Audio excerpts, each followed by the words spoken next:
শ্রী শ্রী রাম ঠাকুরের বেদবাণী থেকে একটি অমৃত বচন শোনাতে চাই। ঠাকুর বলছেন, ধৈর্যই ধর্মের অঙ্গ, অধৈর্য হইলে সকল কার্য পণ্ড হয়। এই বাণীর অন্তর্নিহিত অর্থ জানার আগে অনুরোধ, ভিডিওটি ভালো লাগলে লাইক, ফলো ও শেয়ার করে আমার পাশে থাকবেন।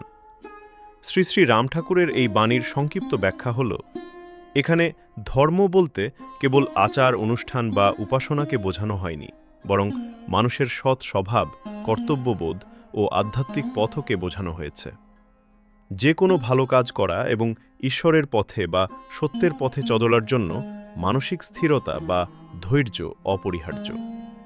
ধৈর্য ছাড়া প্রকৃত ধার্মিক হওয়া বা ধর্মপথে চলা অসম্ভব। আমাদের প্রাত্যহিক জীবনের যে কোনো কাজেই সাফল্যের প্রধান শর্ত হল স্থিরতা।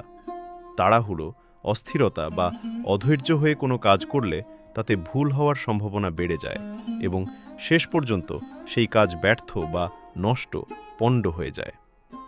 ঈশ্বর লাভ বা আধ্যাত্মিক উন্নতি এবং জাগতিক কর্মে সাফল্য উভয় ক্ষেত্রেই সিদ্ধিলাভের মূল চাবিকাঠি হল ধৈর্য।